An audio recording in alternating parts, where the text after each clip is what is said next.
तो आइए वीडियो को शुरू करते हैं। देखिए क्वेश्चन नंबर 2 को हम लोग सॉल्व करने वाले थे। तो आइए हम लोग क्वेश्चन नंबर 2 को सॉल्व करें। सर्विस कनेक्शन है, तो सर्विस कनेक्शन को सॉल्व करते समय सबसे पहले विशेष ध्यान देते हैं कि जो क्वेश्चन में दिया है उसको हम लिख लेते हैं।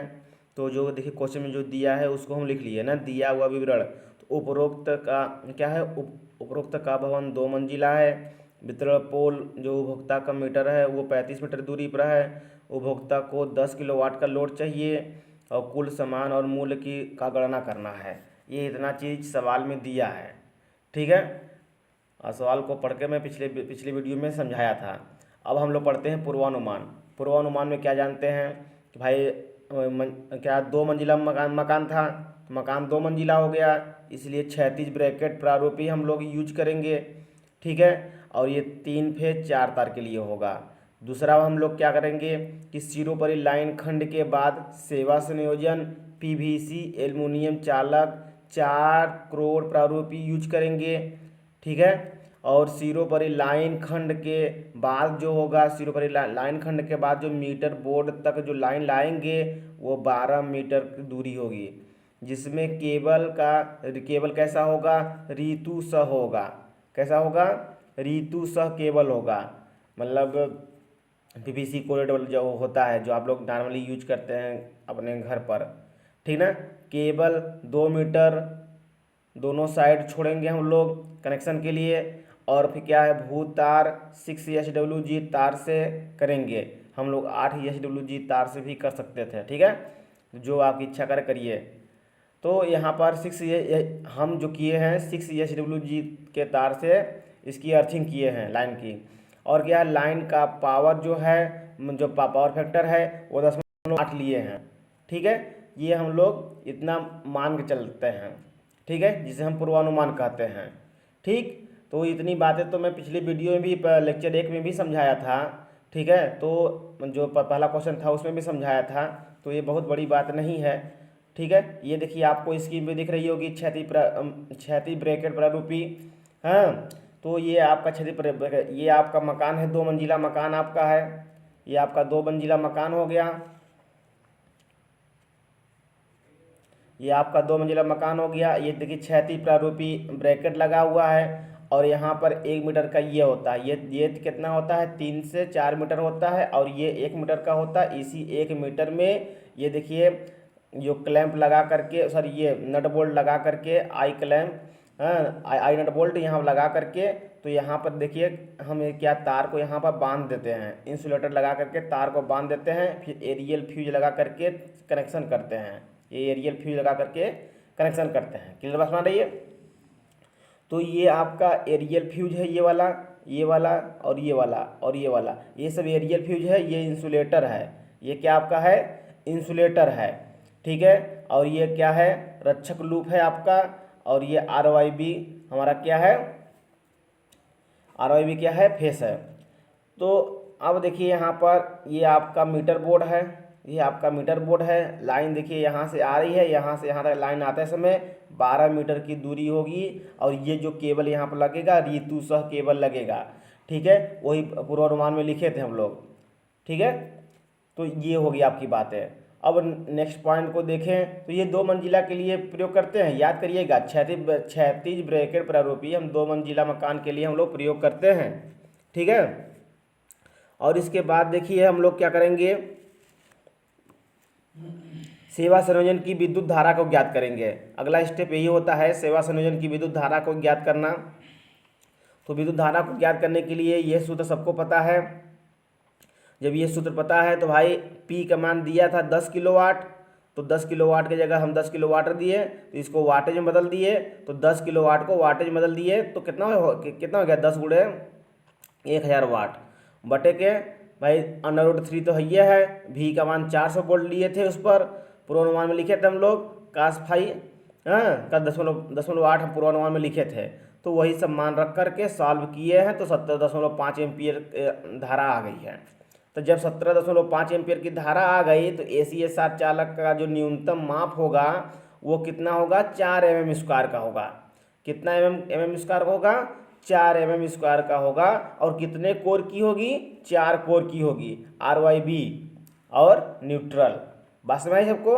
तो ये 4 कोर होना चाहिए, ये बात ही कही गई है। तो ये कहाँ से पता कर, जब करंट का मान पता होगा तभी से, तभी पता कर पाएंगे, नहीं वरना नहीं पता कर पाएंगे। इसलिए करंट का मान हमको ज्ञात करना पड़ता है, नहीं तो फिर हम कोई मतलब नहीं था यहाँ पर ज्ञात करने का।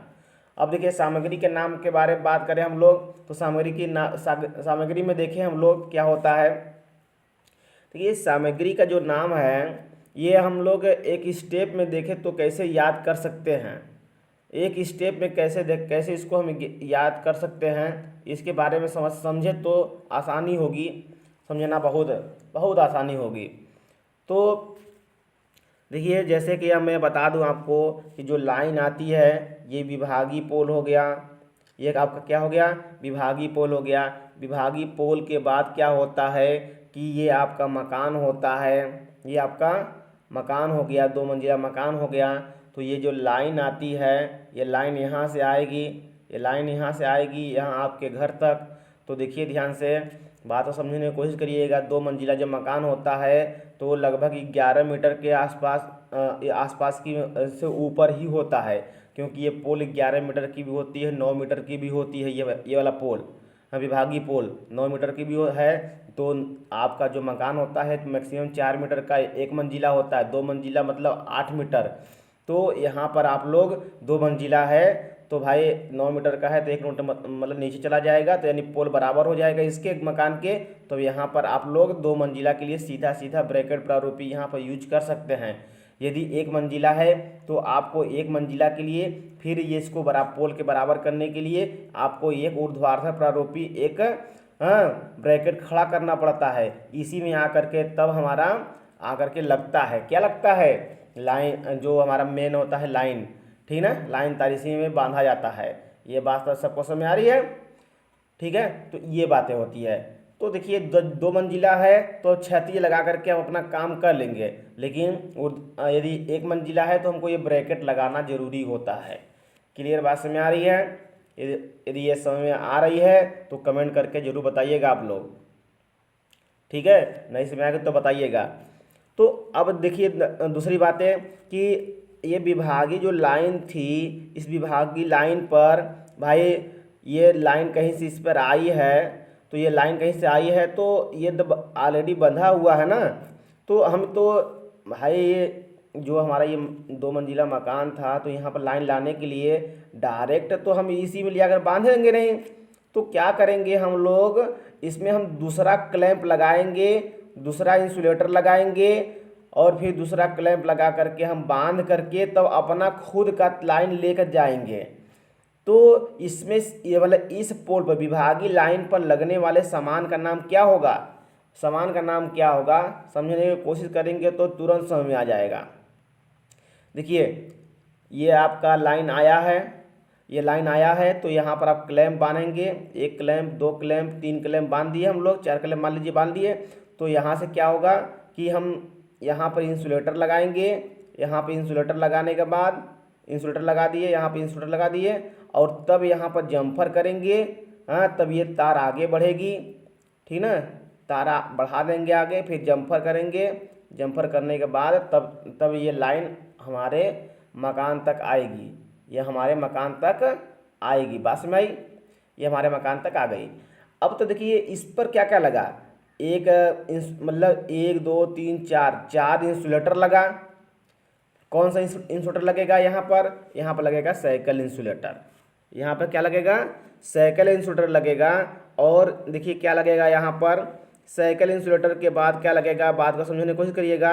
ये आपका साइकिल क्लैंप लगे, मतलब यहाँ पर पोल क्लैंप लगेगा, जो साइकिल इंसुलेटर को बांधा गया इसमें, हाँ क्लैंप लगेगा, 4 आपको क्लैंप लगेगा, है कि नहीं। और फिर जम्फर वायर लगेंगे, जम्फर वायर लगेंगे। और फिर देखिए अर्थिंग तार जो ऊपर वाला होता है उसके लिए आई क्लैंप लगेगा। और आई मतलब जो आई क्लैंप है और आई बोल्ट, क्लैंप पहले बांधेंगे तो उसमें बोल्ट बांधेंगे, हाँ, तो आई क्लैंप और आई बोल्ट लगेगा। तो इतनी चीज़ें यानी इंसुलेटर, क्लैंप और आई क्लैंप, ये 3 चीज़ें यहाँ पर लगेगा, जो देखिए यहाँ पर दिखाया गया है।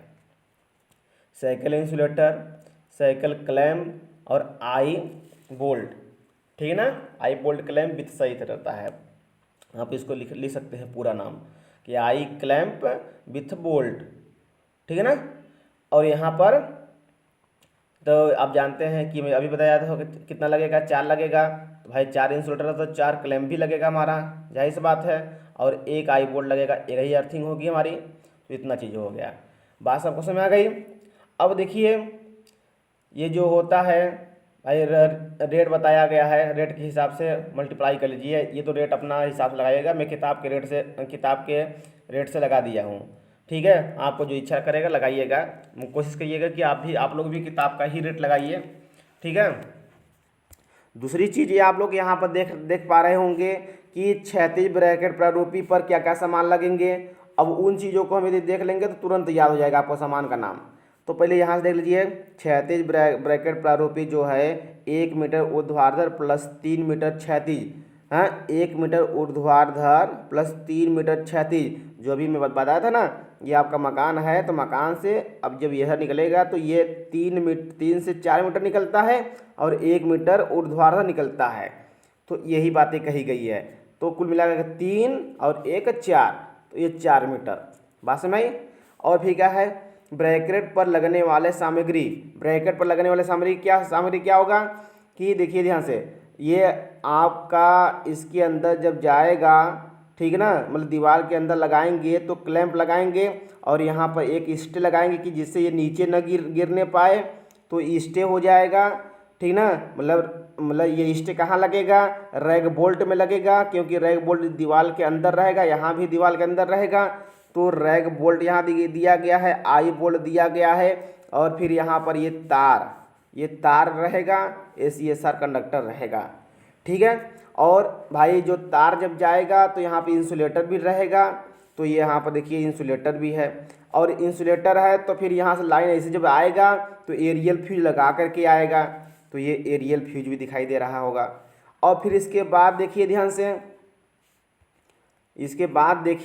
से, तो आपको समझ में आ रही होगी कि यह हो गया ना, कहाँ तक पहुँचे हम लोग। हाँ, स्टे के बारे में बताए ही हम कि स्टे लगाना पड़ेगा, स्प्लिट इंसुलेटर भी लगाना पड़ेगा। जैसे ये तार जाती है ना, ये तार हो गया, तो स्प्लिट इंसुलेटर मतलब इसको, इस न्यूट्रल पॉइंट को, इस अर्थिंग पॉइंट को एक स्प्लिट अलग करने के लिए एक इंसुलेटर का प्रयोग करते हैं, जिसे रील इंसुलेटर कहते हैं। तो उसी रील इंसुलेटर को यहाँ पर हम स्प्लिट इंसुलेटर कहते हैं, ठीक है। तो स्प्लिट इंसुलेटर चाहिए हमको। और क्या चाहिए हम लोग को, यहाँ पर देख लेते हैं। देखिए ये सामग्री का नाम तो आप लोग अपने हिसाब से लिखते रहिएगा, नाम जो पैसा है उसको आप अपने हिसाब से लिखिएगा। मैं किताब के रेट से लिखा हूँ, जो आपकी स्क्रीन पर दिख रही होगी, आप इसको आप नोट कर लीजिएगा, अपने फेयर पे उसको उतार लीजिएगा। और फिर देखिए यहाँ पर 9 पॉइंट है आपका, 8 SWG का तार यूज करेंगे जो 43 मीटर का तक होगा। रीतु सा केबल प्रयोग करेंगे जो क्षैतिज ब्रैकेट प्रारूपी से हमारा मीटर बोर्ड तक आ रहा था, हाँ। और फिर वाहक नली चाहिए, हाँ, कितना 0.25 मतलब मीटर से तार निकालने के लिए, ठीक ना। 3 फेज ऊर्जा एनर्जी मीटर चाहिए, एक ही चाहिए। फ्यूज सेट कटआउट चाहिए, 4 चाहिए, 4 फेज है तो 4 चाहिए, मतलब फेज न्यूट्रल अर्थिंग सब, सॉरी अर्थिंग नहीं, न्यूट्रल तक फेज। और ढक्कन युक्त बोर्ड चाहिए, 1 चाहिए, ठीक है। केबल क्लिप गिल्ली चाहिए, भाई मीटर बोर्ड को अंदर बैठाने के लिए चाहिए ना हमको, लेंथ अनुसार चाहिए जैसा आवश्यकता पड़े, हाँ। लकड़ी का ब्रूस साफ़ सुथरा करने के लिए, सीमेंट कंक्रीट जहाँ टूट फूट हुई है उसको बनाने के लिए। तो ये सारे चीज़ें आपको समझ आएंगे। सामान का नाम ऐसे हम लोग याद करते हैं, और फिर देखिए क्या करेंगे, सारे चीज़ों को हम जोड़ लेंगे। जोड़ने के बाद जो उत्तर आएगा उसका देखिए सामग्री का मूल्य इतना आया था, तो इसका हम 20% निकालेंगे तो हमारा ये इतना आ जाएगा। आकस्मिक व्यय निकालेंगे 10%, तो हमारा ये इतना उत्तर आएगा। अब परसेंटेज तो निकालने आता होगा, सबको आता होगा, ठीक है। परिनिरीक्षण व्यय जो है 10% निकालेंगे तो ये इतना आएगा, और फिर इसको हम टोटल को जोड़ देंगे तो ये टोटल उत्तर हमारा ये जाएगा। मतलब जो वायरिंग करने के, सॉरी हमारी जो सर्विस कनेक्शन थी, सर्विस कनेक्शन में हमारा इतना खर्चा आने वाला है, ये हमारा हो गया यहाँ से ये बातें, ठीक है, तो ये हो गया आज के लिए। हम लोग फिर नेक्स्ट वीडियो में मिलते हैं, और इस चीज़ को आप नोट डाउन कर लीजिएगा, जिससे आप लोग एग्ज़ाम पीरियड में आप लोग इसको रिवाइज करके जा सकें, क्योंकि वीडियो देखना बार बार संभव नहीं होता है। ठीक है, तो इसलिए आप लोग ध्यान समझिए, पढ़ने की कोशिश करिए, एग्ज़ाम जल्दी ही होने वाला है। ठीक है, तो आज के लिए इतना ही।